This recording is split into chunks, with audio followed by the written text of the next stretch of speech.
The rain in Seoul didn't fall loudly. It whispered. It softened the city, blurred the neon lights, and made everything feel a little more distant. Sophia Adebayo stepped out of the convenience store where she worked, pulling her thin jacket tighter as the cold breeze slipped through the fabric. Her shift had ended late again. Her stomach was empty again. Her tuition reminder buzzed again.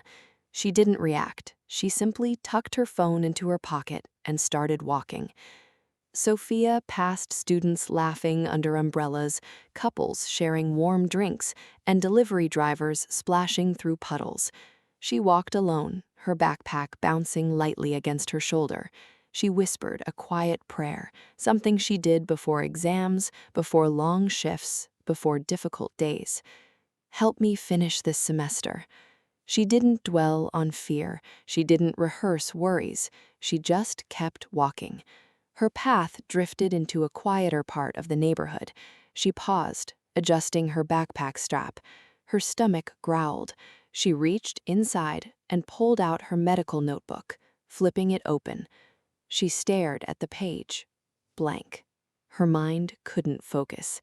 She closed the notebook gently and kept walking. That was when she saw her. An elderly woman sat slumped against the wall of a closed stationery shop. Rain soaked her clothes. Her hand trembled against her chest. Her breaths were shallow, uneven, the kind that made Sophia's training snap into place. She didn't hesitate. She rushed forward, kneeling beside the woman. "할머니, 괜찮아요? Grandmother, are you okay?" The elderly woman's eyes fluttered. She tried to speak, but couldn't. Sophia checked her pulse, faint, her breathing unstable, her skin cold. Sophia immediately began CPR, counting compressions under her breath. Rain poured over them both, but she didn't stop. She called 119 with her free hand, her voice steady despite her shaking. "Please, hurry, she's losing consciousness." She kept talking to the woman, using simple Korean phrases she had learned. "You're okay. Stay with me. Help is coming." Minutes stretched painfully.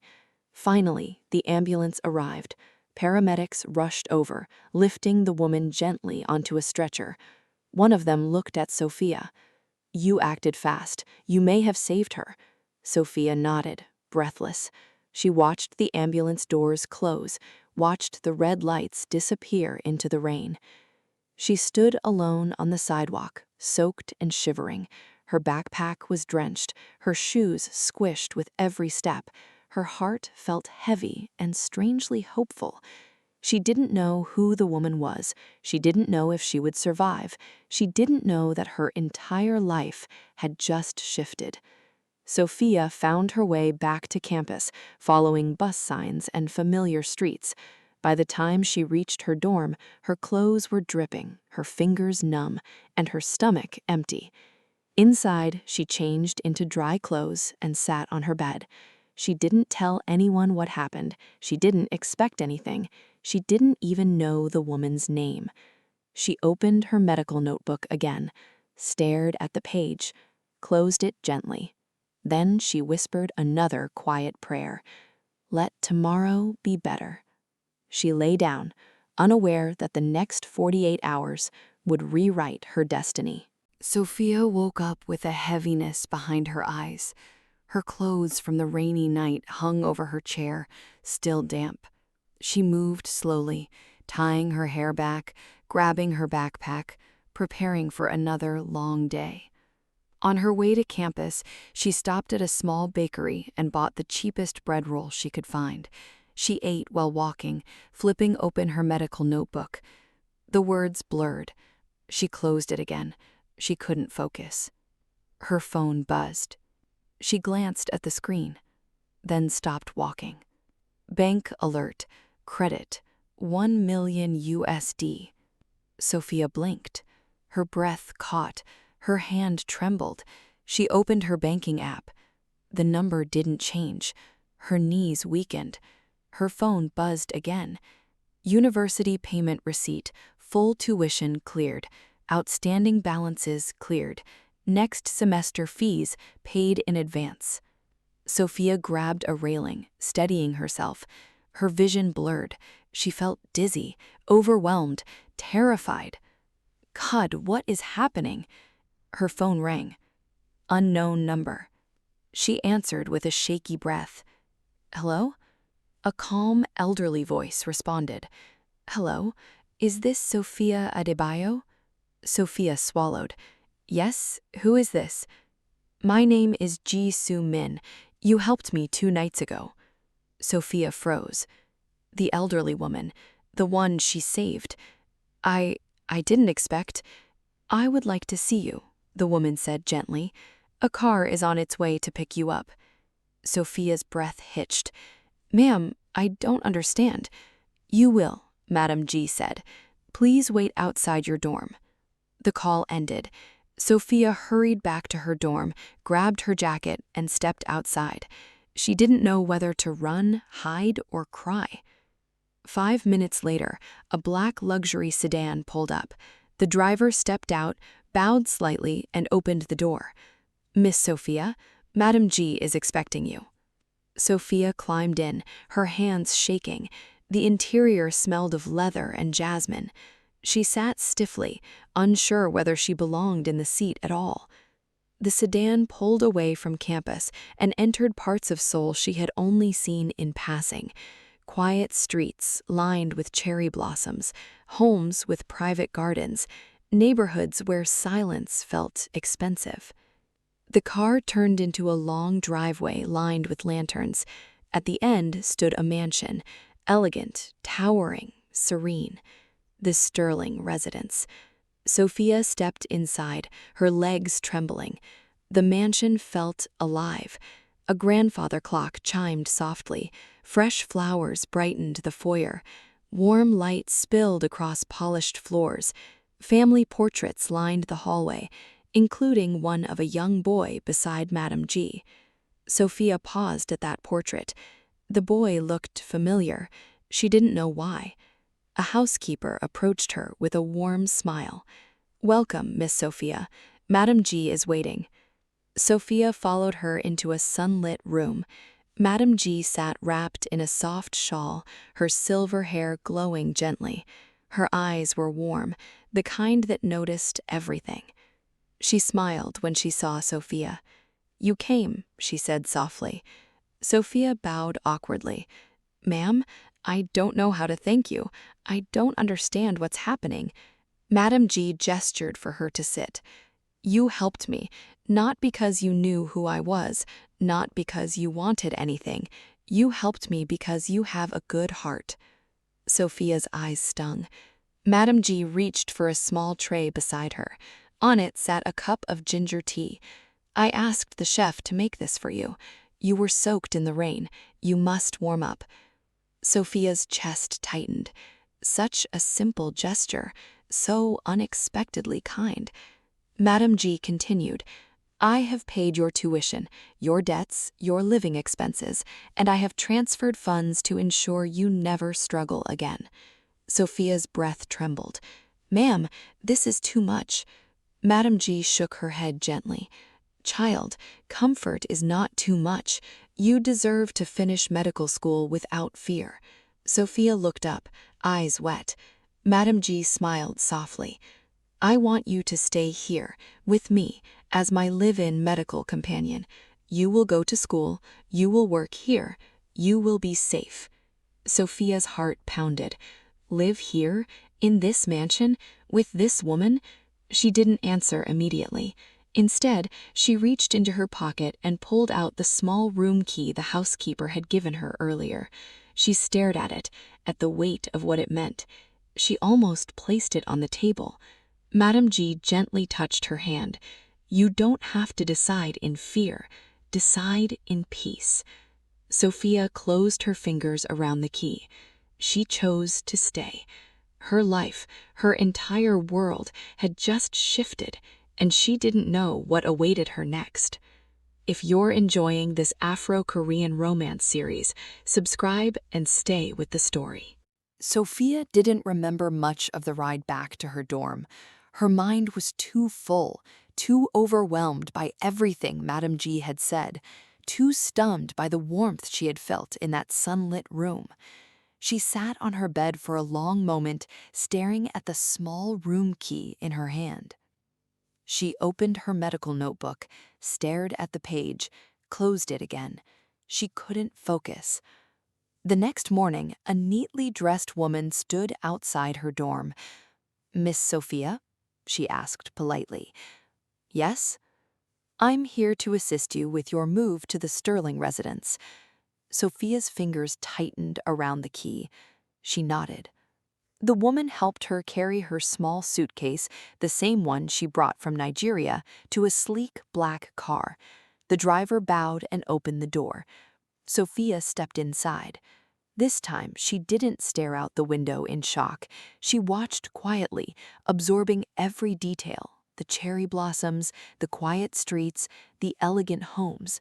She wasn't drifting anymore. She was entering a new chapter she had chosen. The mansion gates opened. Inside, the Sterling residence felt alive.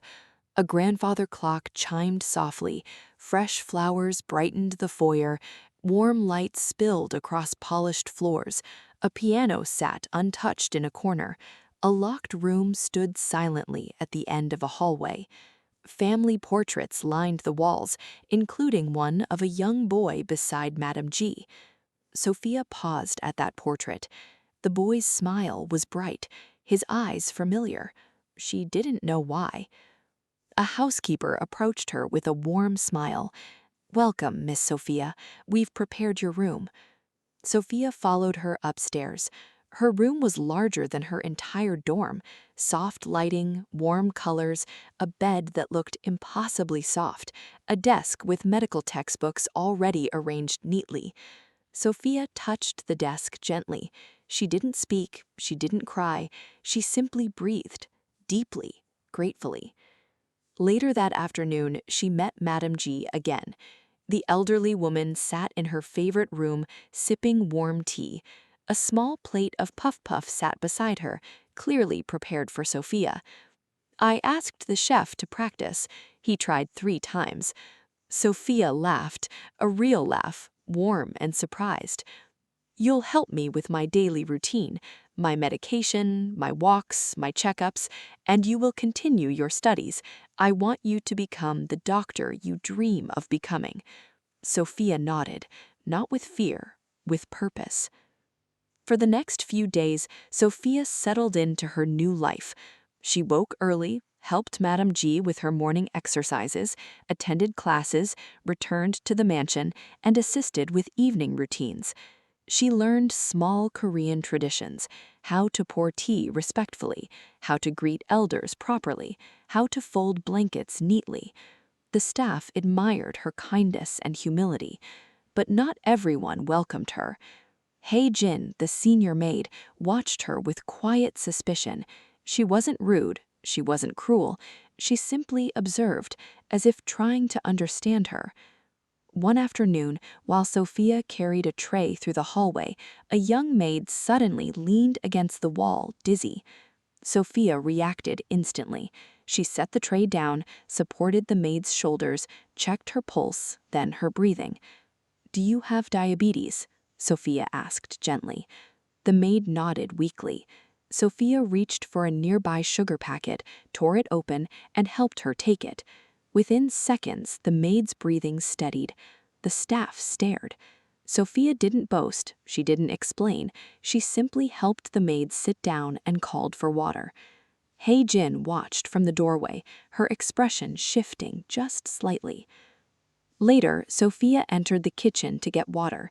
Hei Jin stood near the counter, wiping a glass slowly. "You reacted quickly," Hei Jin said. Sophia smiled politely. She needed help. Hei Jin's voice was calm. "This house has routines, traditions, people who have been here for decades." Sophia nodded. "I respect that." Hei Jin finally looked at her, eyes steady, not hostile. "Madame G is precious to us.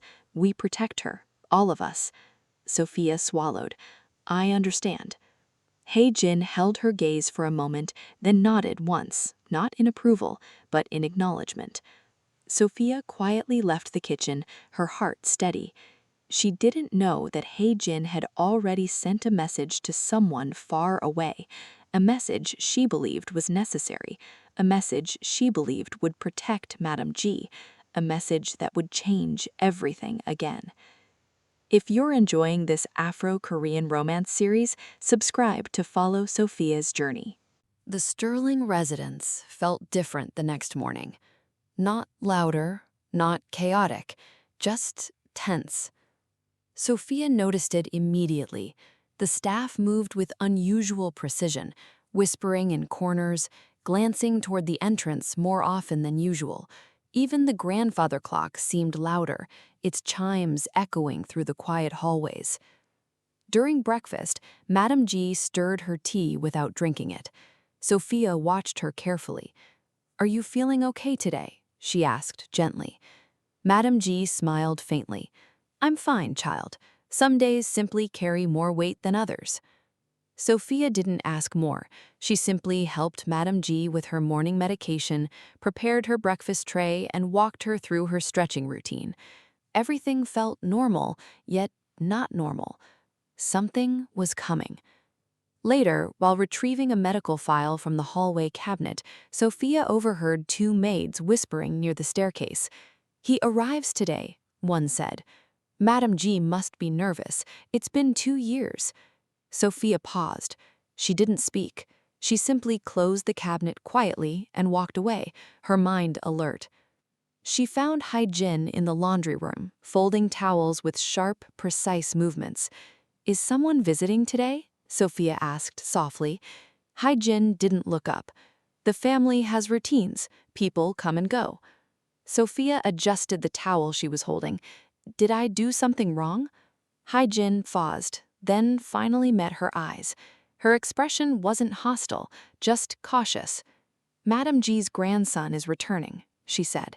"He hasn't been home in a long time." Sophia nodded slowly. "He cares deeply for her," Jin added. "He protects her, sometimes too much." Sophia folded the towel again, more carefully this time. "I understand."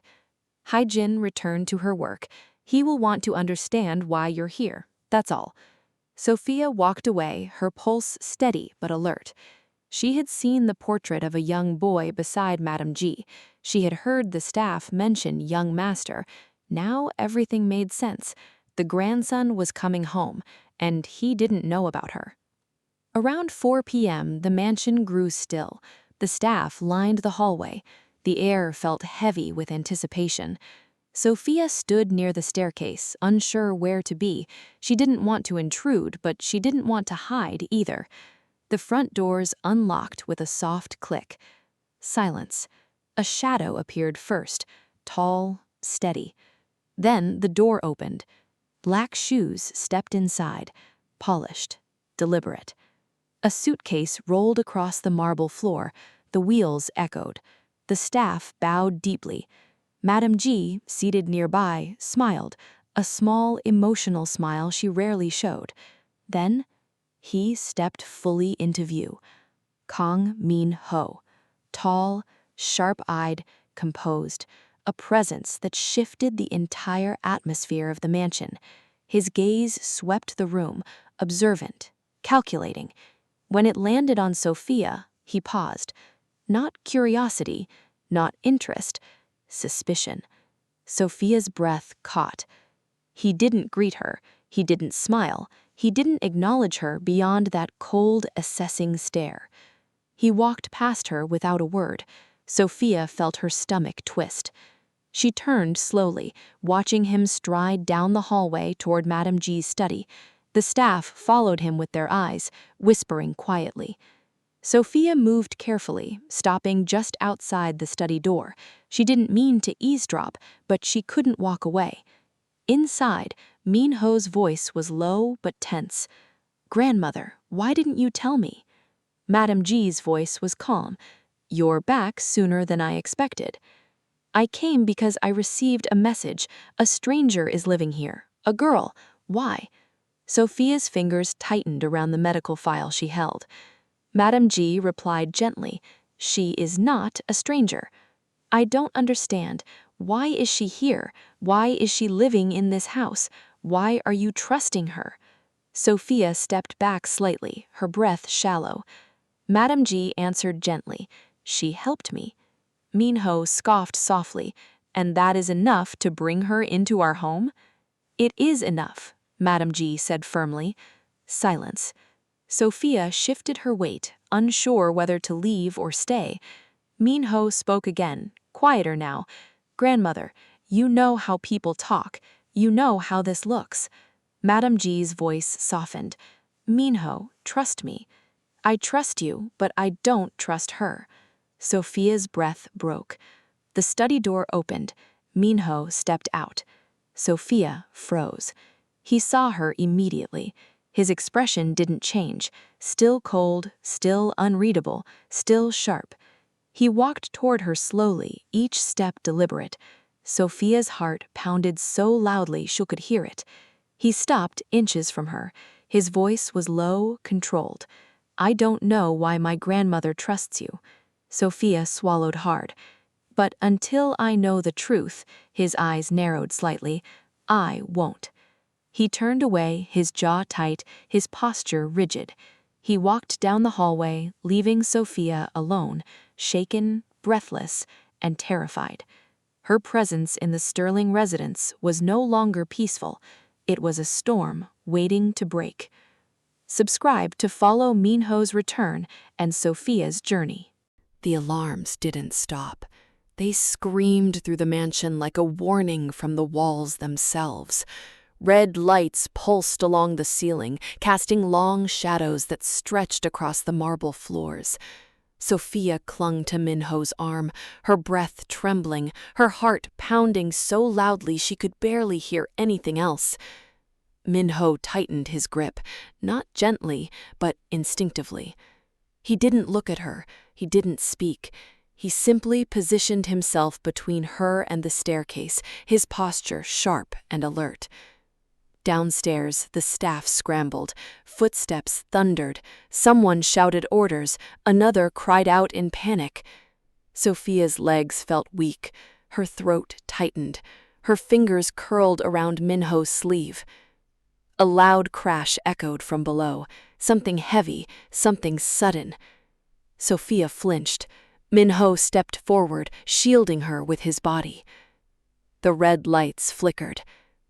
Then, "Minho!" Madame G's voice cut through the chaos.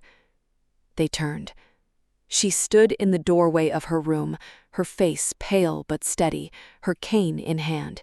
Her eyes were sharp with urgency. "Grandmother," Minho began. Madame G raised her hand. "Everyone stay exactly where you are." Her voice was calm, firm, unmistakably authoritative. Sophia froze. Minho froze. The alarms continued blaring. The red lights pulsed. Another crash shook the mansion. Sophia's heart hammered.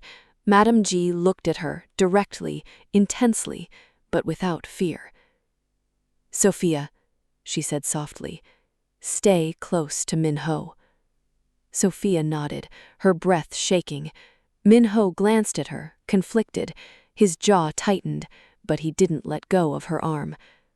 Madame G stepped forward slightly, leaning on her cane. "No one leaves this floor, not until security confirms the situation." Sophia swallowed hard.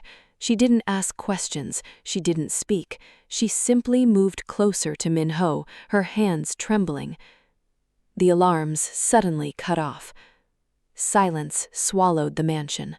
No sirens, no footsteps, no shouting, just the faint hum of emergency lights and the sound of Sophia's shaky breathing. Minho stepped forward cautiously, his voice low.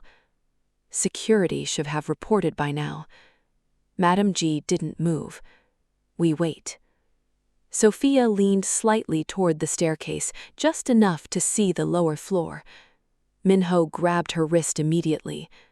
"Don't." he said. Sophia nodded, her breath trembling. The silence stretched. Then, a soft creak echoed from downstairs. Sophia's heart jumped. Min-ho stiffened. Madame G's grip tightened on her cane. Sophia leaned again, just a little, and for a moment she thought she saw movement, a shadow, a silhouette. Someone standing just beyond the reach of the red emergency lights. Her breath caught.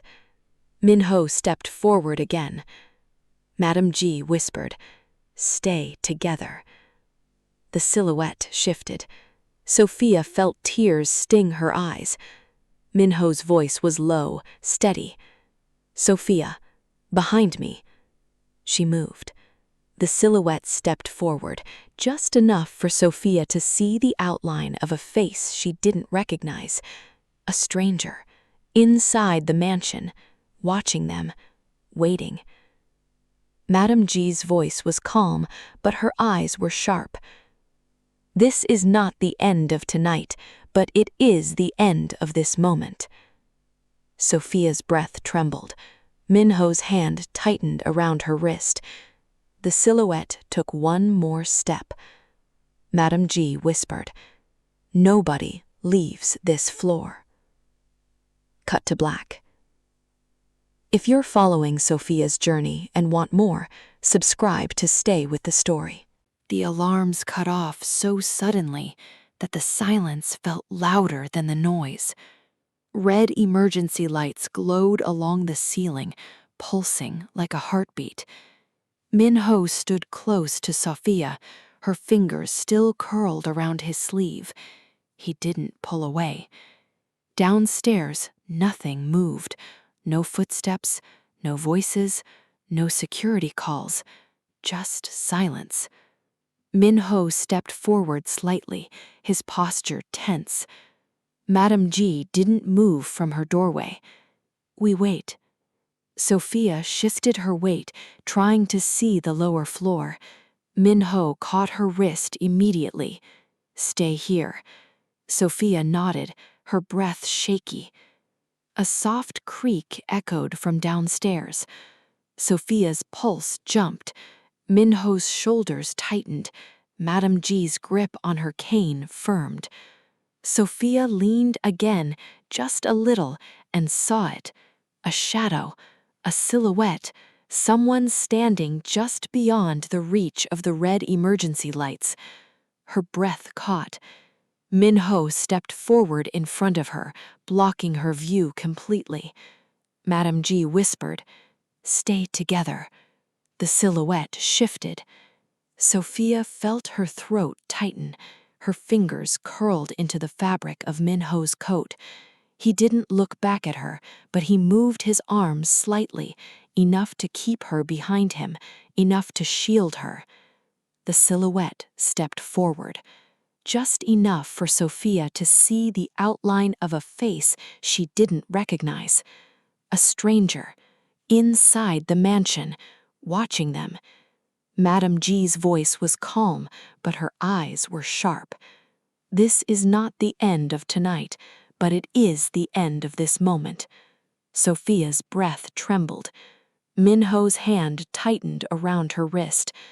The silhouette took one more step. Madame G whispered, "Nobody leaves this floor."